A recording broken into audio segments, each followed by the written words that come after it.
"Are you certain you're in the right place, ma'am?" The voice was slick with condescension, a youthful arrogance that echoed off the cold, metallic surfaces of the gun shop.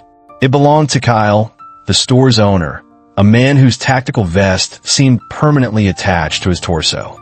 He leaned over the glass counter, a smirk plastered on his face, looking down at the 65-year-old woman before him. The knitting club is 2 doors down. But Eleanor Vance didn't react, her quiet dignity a stark contrast to his blatant disrespect. Then, he delivered the final insult. "Before I tell you exactly what happened next, make sure you hit that subscribe button and drop a comment telling us where you're watching from. Now, let's get into it." The moment Eleanor had stepped inside Tactical Advantage Armory, the atmosphere had shifted ever so slightly. The air inside Tactical Advantage Armory was a sterile, climate-controlled blend of gun oil, fresh polymer, and a palpable sense of masculine pride. Gleaming black rifles hung on slate-gray walls like modern art installations. Glass cases displayed handguns nestled in custom foam, each one a testament to tactical perfection. It wasn't a shop for the casual hobbyist. It was a shrine for a new generation of self-proclaimed operators, young men who wore their military-style gear like a second skin. They moved with a swagger that suggested they'd seen combat, though most had only experienced it through a video game controller. Into this world of chest rigs and operator beards walked Eleanor Vance. At 65, she was a study in quiet understatement. Her silver hair was tied back in a simple, no-nonsense bun. Wrinkles, earned over decades, framed eyes that were a clear, steady blue. Eyes that had seen more than anyone in this store could possibly imagine. She wore a worn brown leather jacket over a simple blouse and jeans, her movements economical and deliberate as she perused the displays. She wasn't intimidated by the hardware or the posturing. She seemed to look right through it. She finally approached the main counter where Kyle stood, preening for a small audience of his regulars. He finished a joke, eliciting snickers from his friends, before turning his attention to her with an exaggerated sigh. "All right, what can I do for you today, Grandma?" Looking for something in a nice, manageable pink. Eleanor ignored the jibe. Her gaze was fixed on a dark corner of a display case, a place for forgotten odds and ends. "I'm looking for a part," she said, her voice calm and even, carrying a surprising resonance. "A first-generation recoil spring guide for a Beretta M9. Kyle blinked, his smirk faltering for a fraction of a second. The request was oddly specific. He let out a short, derisive laugh. "A Beretta M9? Seriously? That's a fossil. Why don't you let me show you something modern? A Glock, maybe? Lighter, easier for you to handle." He winked at his friends. "We wouldn't want you to sprain a wrist." "I'm not here for a new pistol," Eleanor stated, her patience a silent, immovable force. "I'm here for the part." The owner's feigned charm evaporated, replaced by raw irritation. This old woman wasn't playing the role he'd assigned her. She wasn't flustered or easily dismissed. She just stood there, her quiet confidence a subtle rebuke to his performance. "Look," he snapped, his voice rising. "We don't stock junk for ancient relics. This is a high-end establishment for serious shooters, not a garage sale for people like you." He leaned in, his voice dropping to an insulting whisper. "Frankly, I'm not even sure you could legally own what we sell here. You got a permit for that antique you're trying to fix." A tense silence fell. The insult was no longer veiled. He was questioning her character, her legality, her very right to stand in his store. Eleanor slowly reached into her back pocket, pulling out a simple, worn wallet. Her movements were unhurried, deliberate. This calm defiance seemed to enrage Kyle further. It was a rejection of the high-pressure, testosterone-fueled world he had built. "I don't have time for this," he seethed. "You're wasting my time and holding up actual customers. Either buy something I recommend or get out." As Eleanor opened her wallet, her jacket parted slightly. Kyle's eyes, searching for any sign of weakness, fixated on a small, tarnished piece of metal pinned to the faded inner lining. It was a silver-colored star, looking dull and unimpressive under the shop's harsh fluorescent lights. He saw his opening for the final, crushing blow. "What's that cheap thing you got there?" he sneered, pointing a finger. Win that at a county fair bake-off? Or was it your prize from the weekly bingo game? As he spoke, his impatience boiled over. He reached across the counter, intending to grab her arm and physically escort her out. I said, get out. He shoved her a hard, jarring push that sent the 65-year-old woman stumbling back a step. Her feet tangled, and for a terrifying moment, she almost fell. She caught herself on a rack of tactical vests, her face betraying no anger, only a profound and ancient-looking weariness. Without another word, Eleanor turned and walked slowly out of the shop, the door hissing shut behind her, leaving a wake of stunned silence and a lingering echo of Kyle's triumphant, ugly laughter. Tucked away in a corner of the shop, partially obscured by a display of overpriced combat boots, Corporal Michael Davis had seen everything. He was in his early 20s, with a haircut so sharp it looked like it had been drawn with a ruler. He was 2 weeks into a much-needed leave from his post at the Marine Corps Embassy Security Group in Rome, and all he'd wanted was an hour of normalcy, browsing gear that reminded him of his life back on duty. He had noticed the old woman the moment she walked in. It wasn't just her age that made her stand out, but the way she carried herself. There was an economy to her movements, a ramrod-straight posture that civilian life rarely produced and never maintained into 160s.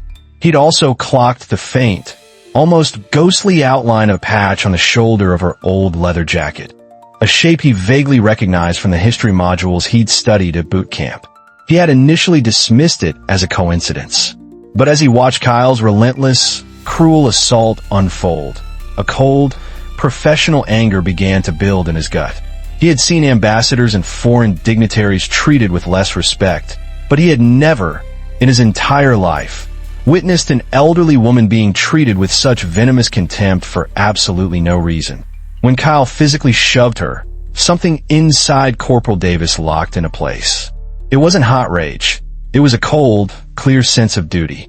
He watched Eleanor walk out, her dignity intact despite the humiliation.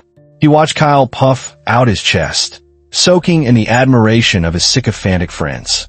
Davis carefully placed the rifle magazine he was examining back on the shelf with a soft, deliberate click.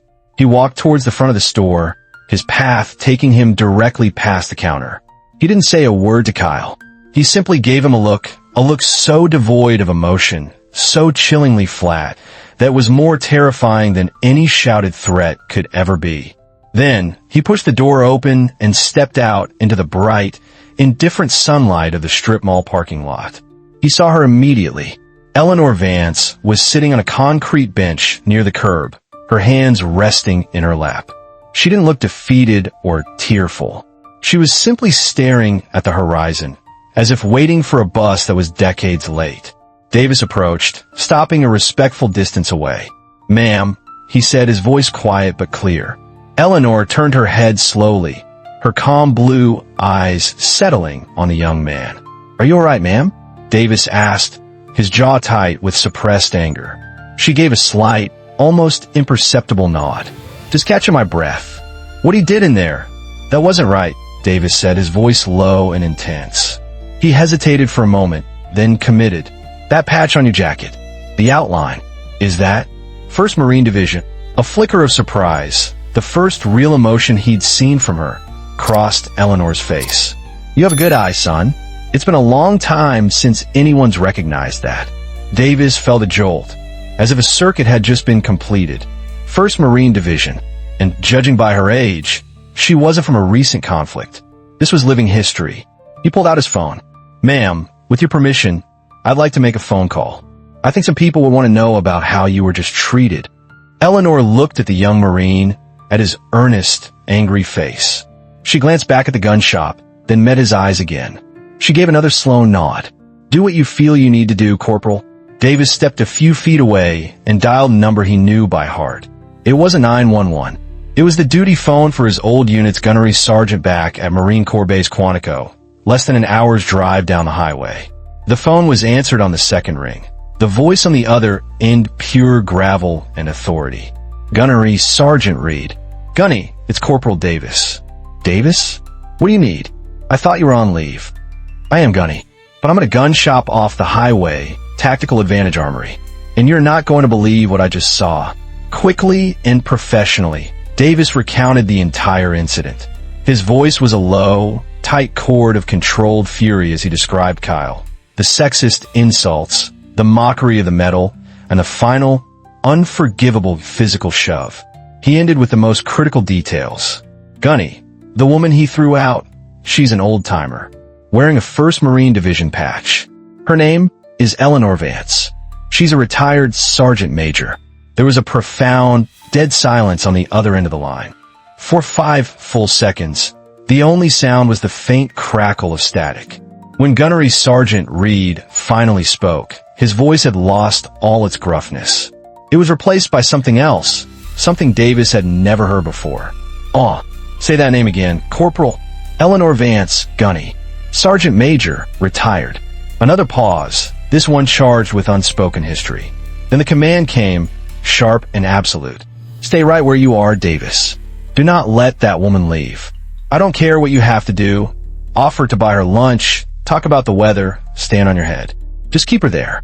I'm making a call. The line went dead. Corporal Davis lowered his phone, a strange, electric feeling blooming in his chest. He had just lit a fuse. He had no idea how massive the explosion was going to be. Back in his small, cluttered office at Quantico, Gunnery Sergeant Reed slowly placed the phone back in its cradle. His hand, a hand accustomed to stripping down heavy machine guns, was trembling slightly. Eleanor Vance. The name echoed in his mind, a phantom resurrected from the annals of Marine Corps lore. He remembered hearing about her during his first years as a young Marine, whispered stories from the older female NCOs. They spoke of Sergeant Major Vance with a mixture of terror and reverence. She was one of the first women to ever make Sergeant Major, a drill instructor from hell who could break down the toughest recruits, male or female, and rebuild them into Marines of iron. A legend from the Desert Storm era. It couldn't possibly be the same person, could it?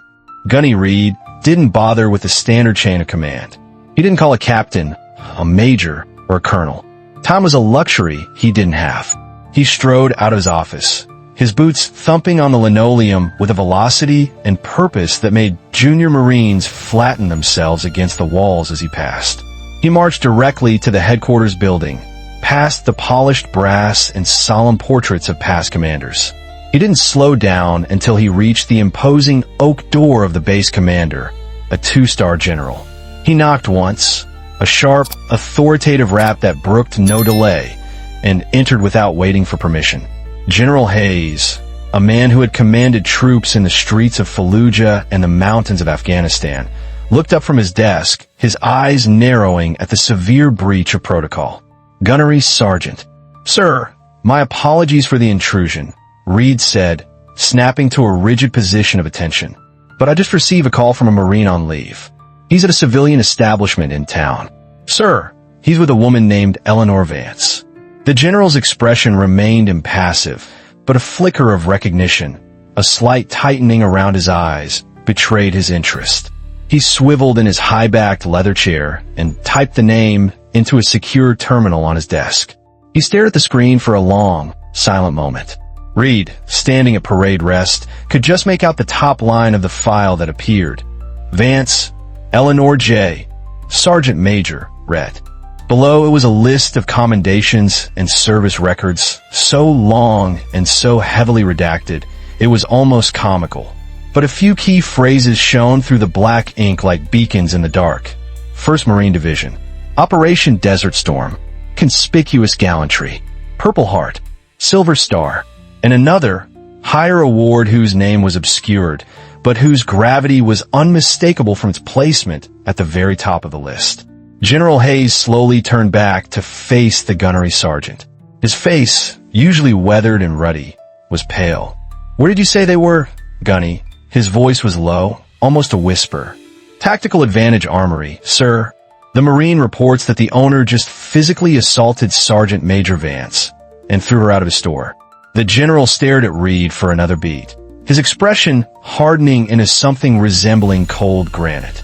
He pressed a button on his intercom, his voice now a blade of ice. Give me my driver. Now. He paused, then added, and tell the ceremonial unit I want an honor guard detail assembled on the double. Full dress blues. We're taking a ride. Back at the strip mall, Kyle was basking in the afterglow of his victory.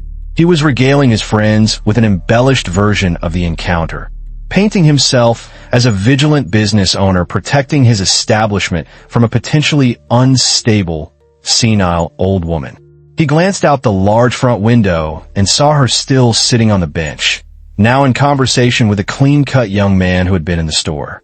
The sight of them just sitting there, defiant in their quiet dignity, felt like a personal challenge.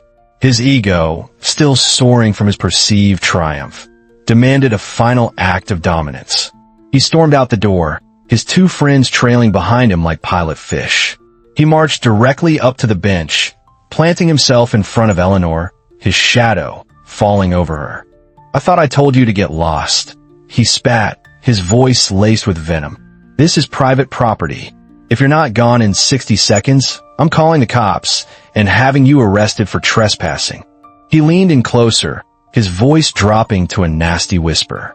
"And I'll be sure to tell them you seem confused, disoriented. Maybe a nice trip to a psychiatric ward will do you some good."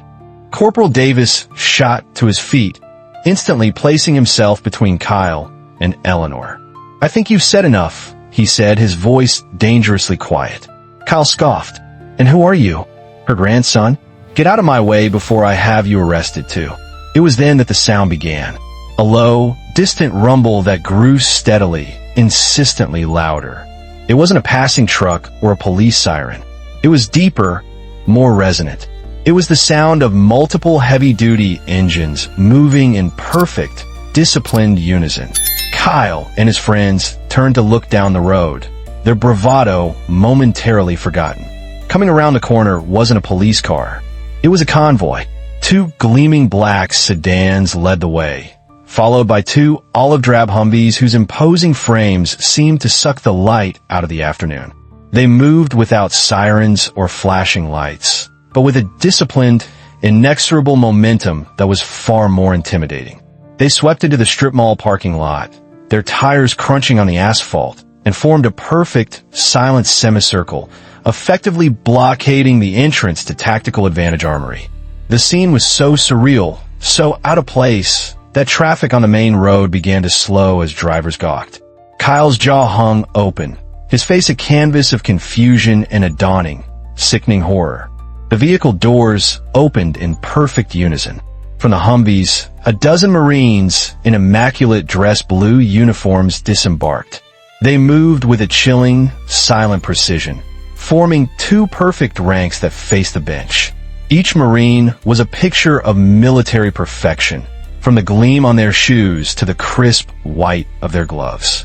From the lead sedan, General Hayes emerged. His uniform bristled with ribbons, and the two silver stars on his collar glittered in the sun. The general ignored Kyle and his stunned cronies. His eyes scanned the small group and locked onto the old woman sitting on the bench. In that instant, his entire demeanor transformed. The hard-nosed commander vanished, replaced by a look of profound, almost reverent respect. He strode forward, his polished shoes clicking on the pavement, and stopped 3 feet in front of Eleanor Vance. He snapped to the most rigid, perfect salute a man could execute. His voice, a commander's voice accustomed to echoing across parade grounds, boomed through the now silent parking lot. "Sergeant Major Vance, General Hayes, is an honor, ma'am." Eleanor looked up, and for the first time, a flicker of deep emotion crossed her face. Slowly, a bit stiffly, she rose to her feet. The general held his salute, turning his head slightly so his voice would carry to Kyle and the growing crowd of onlookers, many of whom now had their phones out, recording. "For those of you who do not know," the general announced, his voice ringing with authority, "you are in the presence of a hero of the Republic. This is Sergeant Major Eleanor Vance. She was one of the first women to train male recruits at Paris Island. She served in Operation Desert Storm, where she held her ground during a direct missile strike on her barracks, repeatedly re-entering the burning building to pull wounded Marines to safety. The commendations she earned are a testament to a level of courage most of us can only read about. As the general spoke, the honor guard, on some unheard command, presented arms. The single, unified slap of hands on rifles echoed like a gunshot. The sound made Kyle flinch violently. His face had gone from white to a sickly shade of green. His world had just been turned upside down, and he was being crushed underneath it. The general finally dropped his salute and turned his gaze upon Kyle. The warmth and respect in his eyes vanished, replaced by an arctic cold that could freeze fire. He walked slowly toward the shop owner, who seemed to shrink with every step the general took. "You run this establishment?" the general asked, his voice a low, dangerous whisper. Kyle could only manage a pathetic, jerky nod. The United States Marine Corps has a long and proud tradition of supporting local businesses, the general said, his voice dripping with ice. That support is predicated on a baseline of mutual respect.